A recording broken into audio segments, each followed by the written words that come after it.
Recently, this morning's guest won an award named after his best friend. Meet him and learn about that friend. Coming up next on Carolina People.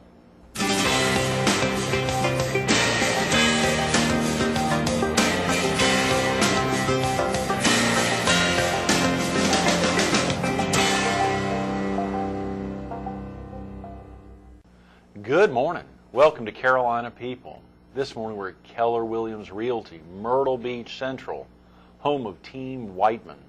We're focused on the inaugural Terry B. Cooper Award that was presented at the recent South Strand Republican Club's annual dinner, dance, and awards banquet, and we're visiting with its recipient, the Honorable Nelson B. Hardwick. Good morning. Good Nelson. morning. Is that a B? Did I get that right? It's Terry B. Cooper. Terry B. Cooper. Nelson L. L. I need to get that right. The Honorable State Representative from District 106. Correct. Thank you for coming in, Nelson. And That'd be- congratulations on the award. That was a tremendous honor that Friday night, March 23rd, down there at Inland Affairs across from Junkin' Jack's. That was a big night. It was. We had a great time. A very emotional night for a lot of the folks there, of course, seeing Elizabeth and Hannah and Ryan there, and the excitement at some level for them to see you receive that award. But at the same time, since Terry was the founder of the South Strand Republican Club and so much else that went into that, it was an emotional evening. It was. Very much so. It was great seeing both you and Marty there. Y'all also had there were some other big winners of awards that night. That's right. Well, you had Paul Graham, Man of the Year, and Right. Billy Brown, Woman of the Year. The Woman of the Year. When folks hear Billy Brown, they think, who is that? But that is Congressman Brown's wife, the very strong person behind the person, making things happen. That's right. She's his Marty. She is his Marty. That's right, his Marty. I love it. That must be, and that's not Paul's bride. That is your bride. That's right. Y'all have been married, is it 34 years now? 37. 37. It was 34 like 3 years ago, obviously. Yeah. 37. Congratulations. Thank Is Marty from here in the area? Marty grew up in Mullins. Okay. And I met her there and, at a young age and dated her through junior and high school. Got married freshman year in college. Started raising a family. Wow, how exciting. And y'all have been married since you said you met your freshman year in college? No, we married. You married your freshman year in college. That Couldn't get in married housing, so she came back home to stay with the family. Wow. For a year and worked. Nada was born in January 71, and Ira came our senior year. Is that right? Nada was born in January of 71. What's her birth date itself? 19th. Is that right? She's born 2 days before me. I did not know that. 2 days to the day. That's amazing. Of course, we saw Nada and Mike there at the award ceremony. And were Ira and... yes, Ira and his wife and Melissa and her husband. They were all there that night. Well, I'm sorry I didn't get to spend time with them. That was a tremendous event. And of course, for folks that don't know or know of Terry B. Cooper, share with folks a little bit about Terry and what prompted the group. I know obviously this is a people show and we want to take the opportunity to highlight you, but at the same time, what prompted the South Strand Republican Club to give an inaugural Terry B. Cooper Award? Well, Terry was just so much a part of the club founding and getting us going. Terry came from a kind of an unusual background. I mean, he grew up in Andrews, so was a part of the Georgetown and Williamsburg community. His family farmed. Like all of us who grew up on a farm, was trying to get away. He went off to college, was in the restaurant business, I think, a little while in Greenville, South Carolina. Met a lot of people up there and was involved in the JCs early on in his life. And with that, he got involved with politics. You're trying to, with various elections within the club and statewide, he met a lot of people across the state. And eventually came back to Williamsburg to open up the first McDonald's there. Is that right, in Williamsburg County? In Williamsburg County, and he actually, it was interesting. He always told us, when people would come through management from different parts of the country into Williamsburg County, trying to get some of the kind of the Geechee Gullah, accents and stuff in the area. Lots of times they'd be training people there with a new facility, and they would have a hard time understanding what people wanted. Terry always knew. I mean, he was a great communicator. Oh yeah. From bottom to top, in the world and throughout the throughout the state. And he just that personality he had just always understanding, easy to talk to. You could talk to him for hours about almost anything. He really opened a lot of tremendous doors for a lot of folks. I know Harold and Teresa Miller gave him the opportunity to come down to open Gator and Shark. He really made those happen, 107.1 and 107.9, and then went over to take over Jones Intercable. Now it's Time Warner on the south end, which was a very strong, one of the top performing cable systems in the country. Yeah. Well, when I met him, he was with Jones. And, is that right? Yeah. I was about to ask how y'all first met. And he and Elizabeth were living, I think, over in Ashton Glen. On Montclair, right. Yeah, and Hannah was a little small baby, and Terry came in my office. I'd met him through the cable company, but the first time he and I had a conversation outside of our business dealings through the cable company, he came in and told me he was going to run for county council. And I immediately stood up, shook his hand, said I'd be glad to support him. He said, why? You hadn't heard what I'm going to do yet. I said, Terry, one thing we need is business people on our county council. It's one of the biggest governments, biggest employer, biggest payroll we got in the county, and we need somebody over there that can understand a financial statement, and you couldn't be where you are with Jones Cable if you didn't understand how to read one and how to question the way some of our money is being spent. And I said, I'll be glad to support you, do anything I can for you. That's and from there, we just began a political friendship, and that grew into the formation of, you get him elected, of course, in a three-person race. And when we finished, we realized that there were a lot of different people living in the Grand Strand, and Terry felt there was a need that we get some kind of structure where we could communicate with people in his district about what their needs were and what they wanted, and what their vision was for our area and its growth, and how that may coincide with what he felt he needed to do. And so we started the South Strand Republican Club with a group of people from the, Surfside, Merle's Inlet, Garden City area, and it grew into one of the most effective clubs there is today. Right. I'll never forget, and I think you've begun to utilize, take advantage of that phrase, but Terry knew how to count. Very good. He always stressed that he knew how to count on county council. He didn't have to have 12 votes to get things passed. That's right. To make sure that not his agenda, that it was any different than the good of the people there in District 5, but the entire county, and that he knew just the right number of votes that had to be received to get something moved through. Yeah, he was, I think, very good at realizing what he needed in his district, finding out what other council people needed in their district, and then forming a coalition with the number of votes needed to get passage on what he needed for his people, and he demonstrated that, I think, time and time again, and was very effective. Terry kind of reminded a Tom Sawyer type, where he could he'd be painting the fence, and before you knew, you'd be painting it for him. I had a guy call me one time from Conway and said, I got a friend that would like to get on one of the commissions in Horry County, but it looks like you got to be from Surfside Beach to get there. I said, well, you don't have to be from Surfside Beach, but it doesn't hurt to know Terry. And Terry had a certain number of appointments, I remember, and when he filled his up, he looked around and he saw there were some other vacancies there, and he would go talk to the people that, of course, had the ability to appoint them, and he would find somebody in his district that wanted to serve. And he'd go to the guy and say, hey, if you looked at Sam, he would make a great guy in that appointment you got on whatever commission it was. And before you knew it, he had talked the guy into appointing his guy, helped him get the votes to get him elected, and before we ended, during his career, we would have a quarterly luncheon with people he had appointed to boards and commissions. And I remember one day at the Charleston Cafe, we had 30 people show up for lunch. Wow. To discuss what they thought and where they thought Horry County needed to go and how we could better serve through our Horry County government the citizens of Horry County.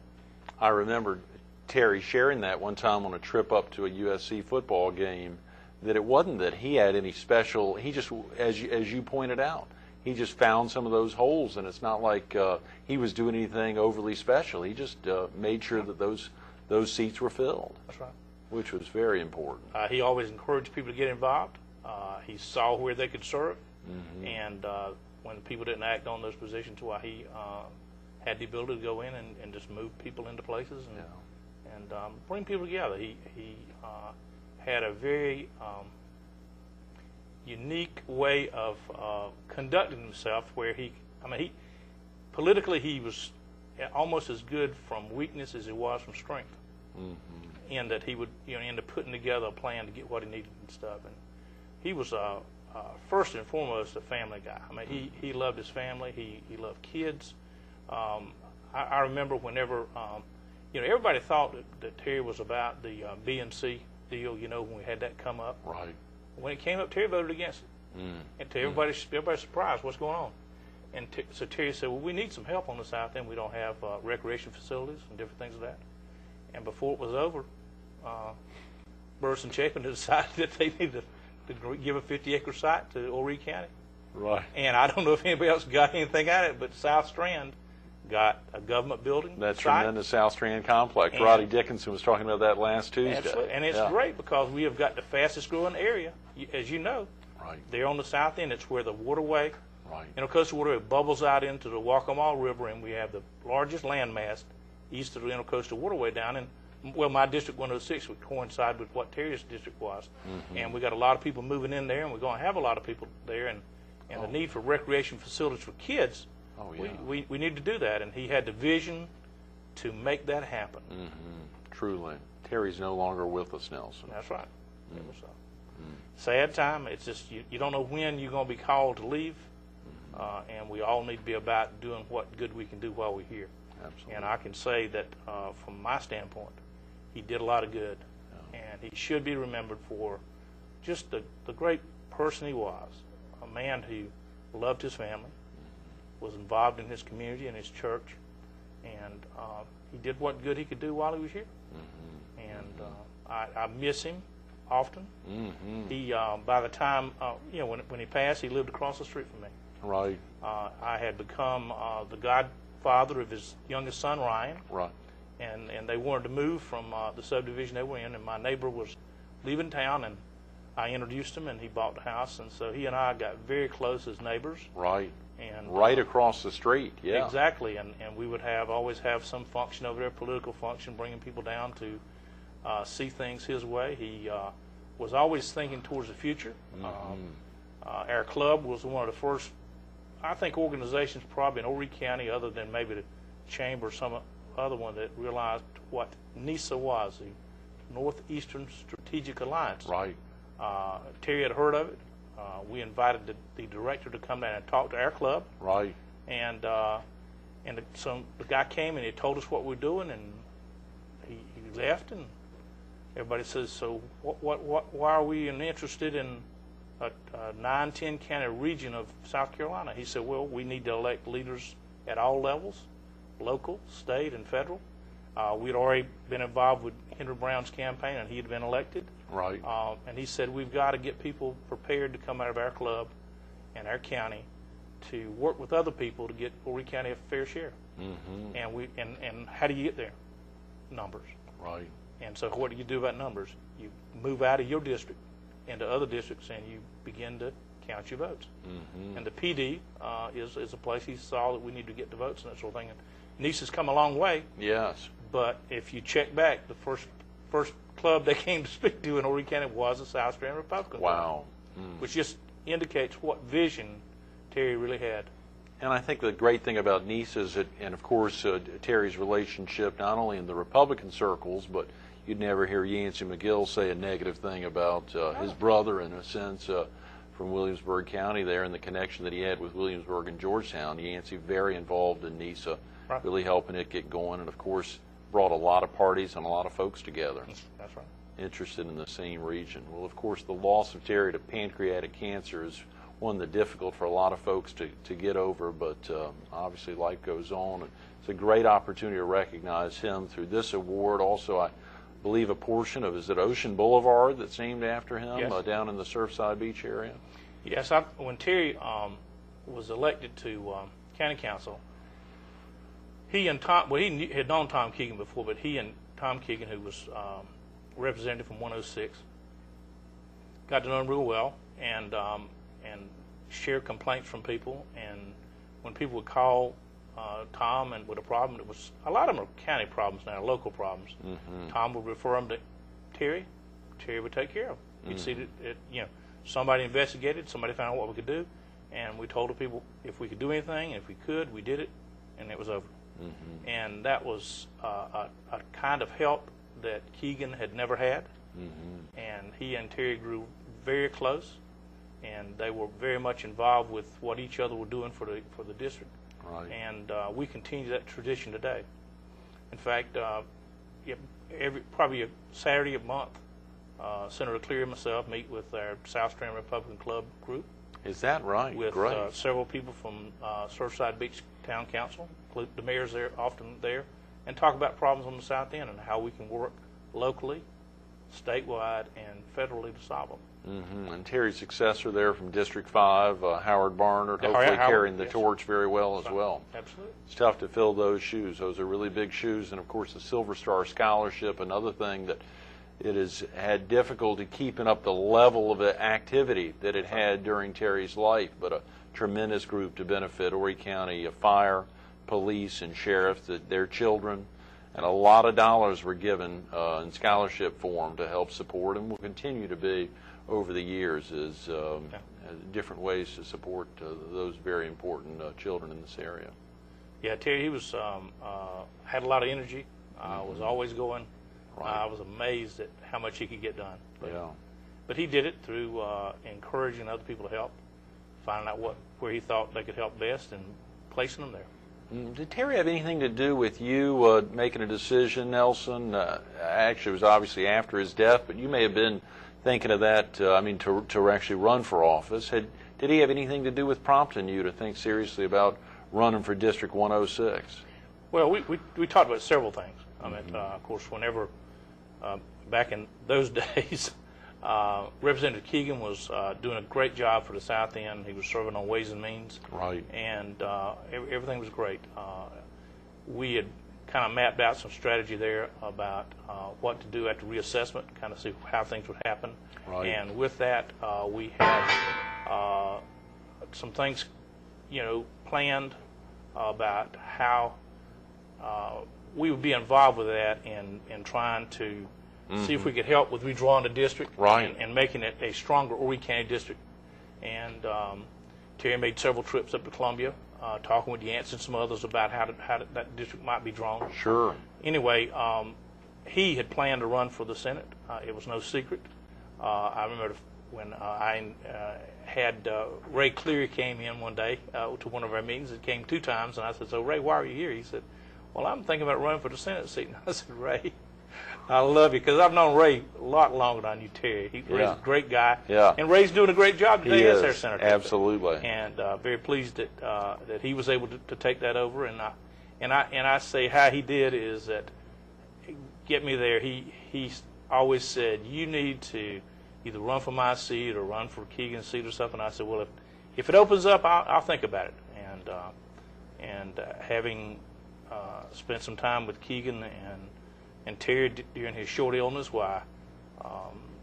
Keegan got to look in his life about his family and how much family means. And so when he decided that he thought he had served enough and was getting out of there, somebody called me from Columbia to tell me he was not running, and I went to see him and discussed it. And so that's history. The club got behind me, and I ran, and I'm there doing what I can do for Horry County and the state. The District 106, for viewers who aren't familiar with that, the territory it covers, it starts where and ends where? It basically is, if we start down in the Georgetown County line, right. All of it's in Horry County, come up the coast to Ocean Lakes Campground about halfway, go down 544 down to Big Block Road, cross over to 707, and then go up Recreation Road and across the waterway. And then it picks up on Brown Chapel Road. Geographically, a large district over there. to 701 south and back to the Georgetown County line. So I have basically most of the property south of 544, east of the waterway, and the Bucksville area over off of 701. Senator Cleary has all of my district over on this side, and Senator McGill represents the Bucksport area on the other side. Boy, that is fascinating, Nelson. So there's a lot of interplay with folks of all parties to to commonly get things done. A lot of counting that has to go on that you talk about. You talk about Senator McGill. Even in the Senate, he and Senator Cleary have to work together to get things done to really benefit this area. Sure. Of course, the bulk of our viewers are in the PD, as you know, and even parts of southeastern North Carolina, but still a lot of viewers in Horry and Georgetown County, and a lot happening in these areas right now. What are the things that really face you right now that you're spending most of the time with? I know you were, and of course, I'd love to spend some time thinking about this past Sunday and y'all's big activities, Easter. We got a few minutes, but what are some of the big things that are facing the state of South Carolina right now, and particularly our part of the Strand?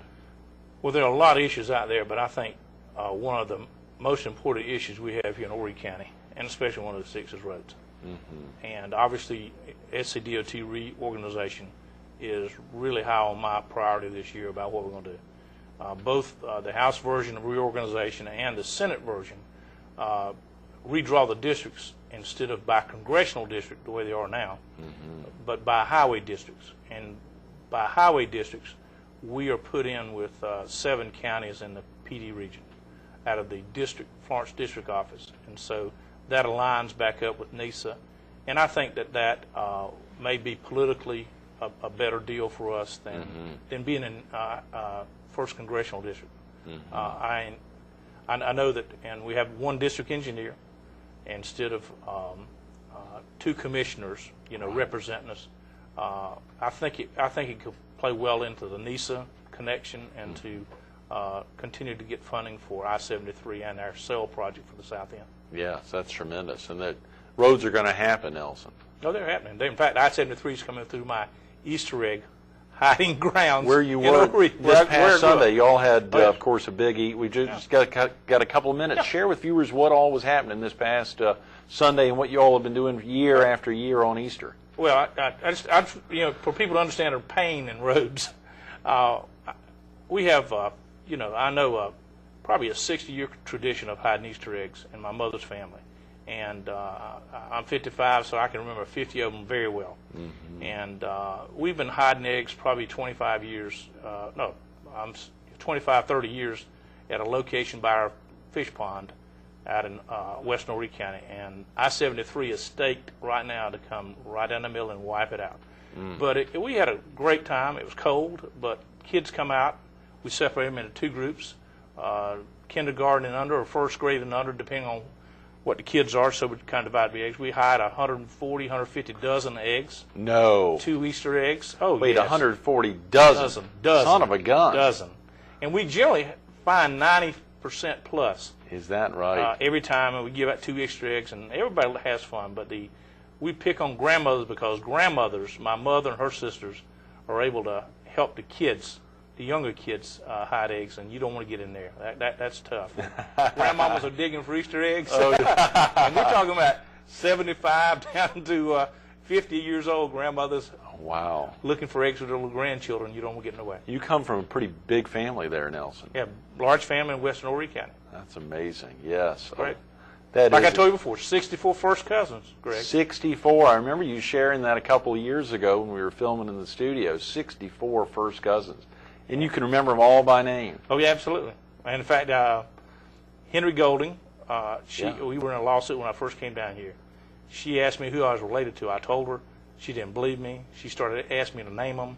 I named them for like 14, 16 pages, and she said, "You can stop, Mr. Hardwick. I believe you." But I do know them. I know of them. I'm concerned about their future. Yeah. I'm concerned about the community's future, and I rely on my family to help me be a better representative for all people in South Carolina. That's tremendous. Those are great words. Nelson, thanks so much for being with us this morning, and congratulations on the big award. Always a pleasure. Absolutely. Stay tuned to more Carolina People with the Honorable Nelson Hardwick coming up next.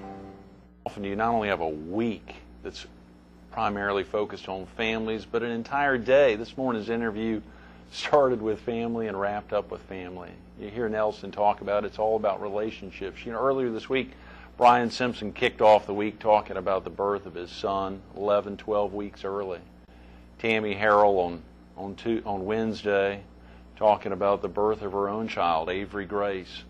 and the issues that go into having a child with Down syndrome. Mark Mitchell was with us yesterday talking about his twin sons and their birth, severely premature, around 2 pounds 6 years ago. You think about that and all the family experiences that go, and then you got Nelson Hardwick talking about 64 first cousins. We didn't get to hear him talk much about his 3 children and his 5 grandchildren, but it all comes back to family.